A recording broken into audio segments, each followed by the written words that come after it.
Hi, my name is Dr. Dua and I'm from the Skin Lab. Today we're going to talk about dandruff. So basically the most common and the problematic thing is dandruff nowadays. Mostly हर एक इंसान के अंदर या 100 में से 90% लोगों के अंदर ये कॉमन प्रॉब्लम देखी जाती है. अब dandruff होता क्यों है? हमारे दिमाग में ये मिथ है कि dandruff mean dirty scalp. No, it's not.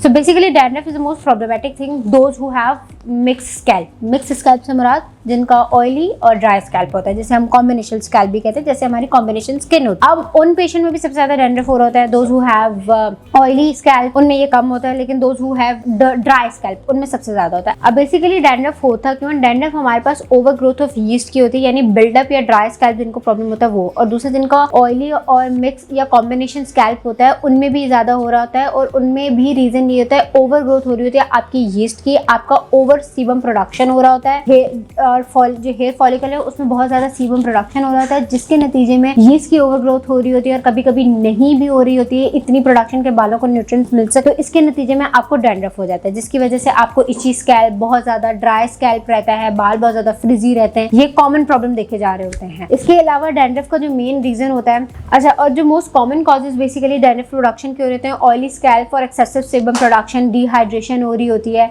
Scalp की डिहाइड्रेशन हो रही होती है, and other than that fungal जो है ना ओवर ग्रोथ हो रही होती है. अंडरलाइन हमारी स्किन की कंडीशन होती है जिसको मेडिकल टर्मिनोलॉजी में सेब्रोसिस डर्मेटाइटिस कह रहे होते हैं और सेरोसिस एक्जिमा कह रहे होते हैं. ये वाली कंडीशन के भी लोगों जो स्कैल्प की कंडीशन हो रही होती है, इसकी वजह से भी एक्सेसिव डैंड्रफ हमारे पास हो रहा होता है. अब इसे हम प्रिवेंट कैसे कर रहे हैं? अगर ये आपके दिमाग में मिथ है कि एक्सेसिव ऑयलिंग करने से आपके बालों का डैंड्रफ खत्म हो जाएगा, आपके बाल स्ट्रॉन्ग होंगे, नहीं, ऐसा नहीं है.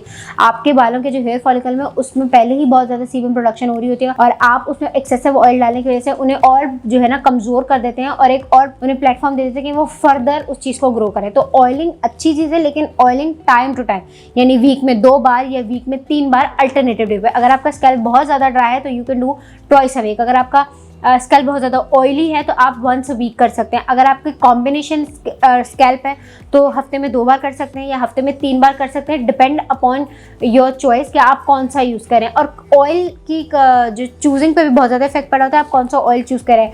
इधर you are using coconut oil, almond oil और argan oil, rosemary oil, these are different type of oil. ये आपकी स्कैल्प की कंडीशन के हिसाब से यहाँ पे सूट कर रहा है. You can not randomly just pick any oil and start using it. हर एक स्कैल्प टाइप अलग होता है, तो हर कोई ऑयल हर स्कैल्प पे डिफरेंटली एक्ट कर रहा होता है.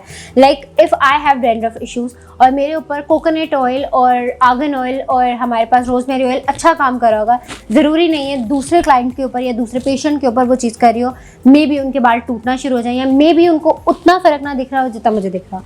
I am just giving you example. So make sure अपनी स्कैल्प टाइप आपको पता हो और उस हिसाब से आप अपने बालों की पोरोसिटी चेक कर ही कोई ऑयल स्टार्ट करें और वो लें. एंड अब इसके अलावा और क्या चीज़ें आप यूज़ कर सकते हैं टू अवॉइड डैंड्रफ? आप जो है एंटी डैंड्रफ शैम्पूज यूज़ कर सकते हैं. इसके अलावा आप बहुत सारी होम रेमेडीज़ हैं वो भी कर सकते हैं. Okay, anti dandruff shampoo use कर सकते हैं जिसमें हमारे पास जिंक पैथेनॉल आ जाता है और सैलिसिलिक एसिड आ जाता है. इससे रिलेटेड आप टोनर्स यूज़ कर सकते हैं, जैसे ग्लाइकोलिक टोनर आ जाता है. It's very good for your dandruff. And then you can exfoliate your scalp also, जिसमें हमारे पास AHA and BHA regarding exfoliating आ जाते हैं. हेयर स्क्रबर यूज़ कर सकते हैं which is also very good. जब आपके स्कैल्प की स्किन को स्क्रब करे होंगे और उनको ग्रो करने का, आपके स्कैल्प को जो है ना हेयर फॉलिकल को भी ग्रो करने का एक एटमॉस्फेयर मिल जाएगा और जो डैंड्रफ वहाँ पर एक्यूमुलेट हो रहा है वो भी शेड ऑफ होता रहेगा. And then drink a lot of water. Hydration बहुत ज़्यादा जरूरी होती है, इधर फॉर द बॉडी और इधर फॉर द स्किन और इधर for the hair. Water intake is very much important. तो maximum take a lot of water, at least 8 to 9 glasses per day, ताकि आपका वाटर इनटेक अच्छा हो और आपकी बालों की ग्रोथ और आपके बालों का जो एक एटमॉस्फेयर उसको हाइड्रेट मिल रहा है वो प्रॉपर मिल सके.